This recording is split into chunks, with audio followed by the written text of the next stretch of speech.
Greetings, and thank you for the invitation to join this discussion about the implementation of the World Health Organization's guidance on patient blood management.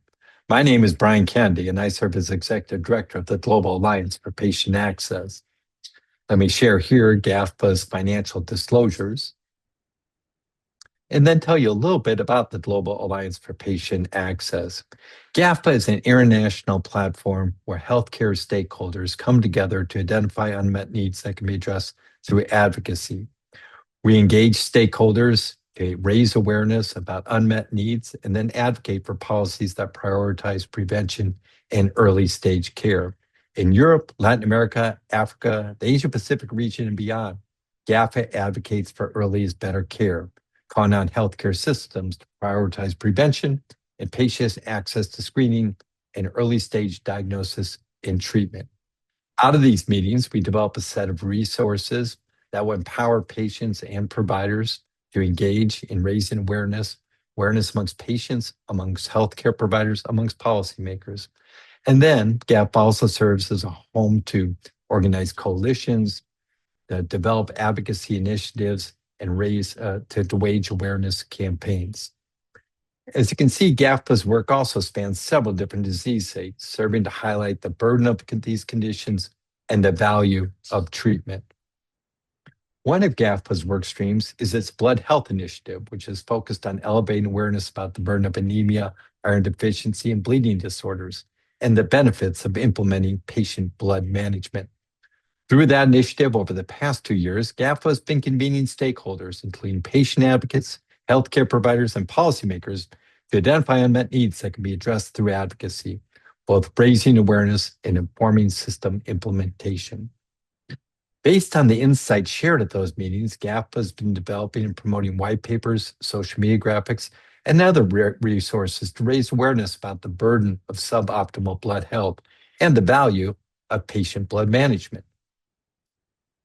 Today, I'd like to share with you a few thoughts about one essential dimension of patient blood management that's often overlooked, the role of patient empowerment. Because even the strongest PBM systems and the most clinically rigorous protocols cannot achieve the full impact unless patients understand their blood health and participate actively in their care. Patient empowerment begins with a simple reality. Blood health awareness is very low.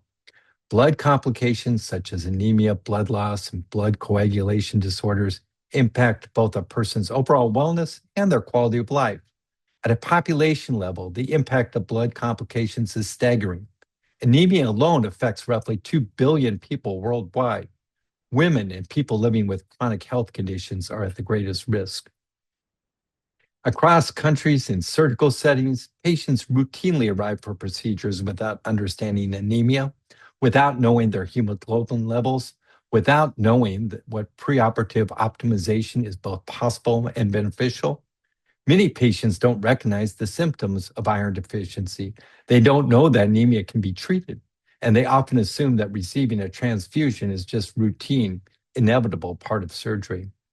In many cases, no one's ever explained to them that there are alternatives or that PBM exists at all. And when patients lack information, it limits the impact of your efforts as clinicians. By contrast, empowered patients ask different questions. They ask, will I be screened early enough to correct anemia before surgery? Are there iron therapies or other options I should consider? Is transfusion the best option for me? Or are there other approaches such as patient blood management that might improve my outcome? Every time a patient asks these questions, PBM becomes stronger. Patient empowerment aligns directly with the WHO's patient blood management framework, which calls for a patient-centered, evidence-based approach to optimizing blood health and reducing unnecessary transfusions. GAFPA's Blood Health Initiative has engaged those representing patients across regions and disease states, and the message is strikingly consistent. The patient experience is too often marked by uncertainty, confusion, and inadequate information. First, preoperative education is inconsistent. Some hospitals provide excellent materials, others offer very little.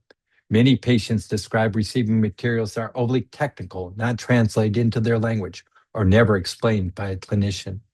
Second, communication gaps persist, as many patients do not understand why blood tests were ordered, whether anemia was treatable, or how anemia could affect their surgical outcome. They frequently report feeling rushed or told simply, follow instructions, without understanding the rationale. Third, there are systemic barriers, short preoperative lead times, unclear responsibility between primary care and surgical teams, and a lack of patient-friendly tools to help people understand their options. These gaps matter. They undermine the broader PBM infrastructure, and they represent missed opportunities because every preoperative visit could be a moment for genuine engagement.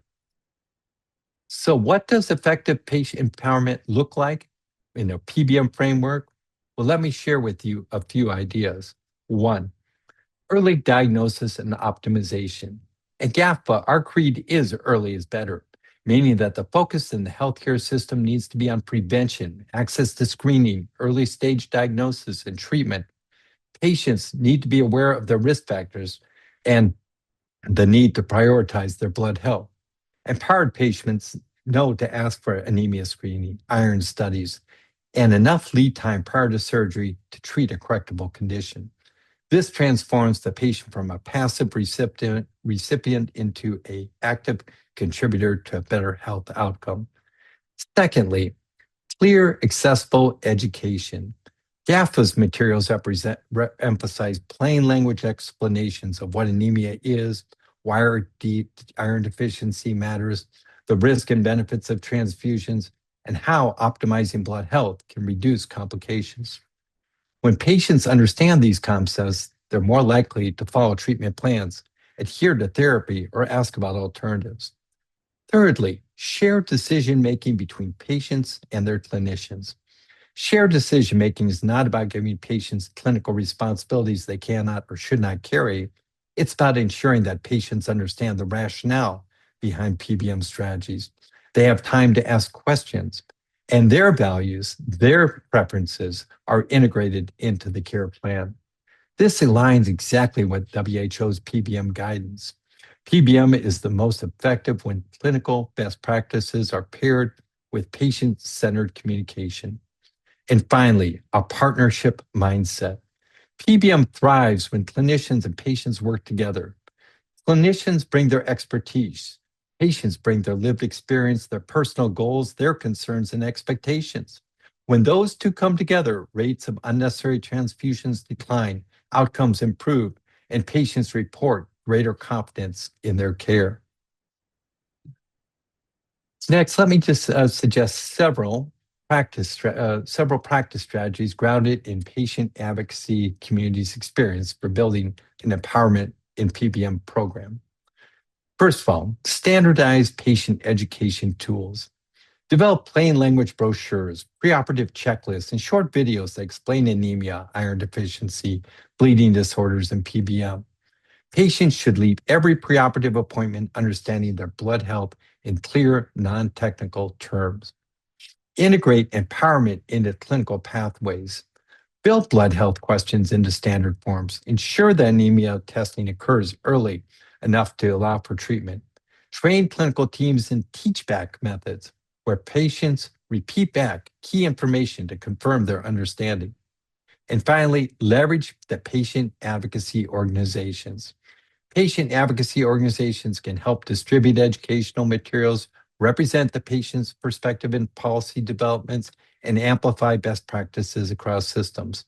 Partnerships are essential. No single organization can achieve systemic change on its own.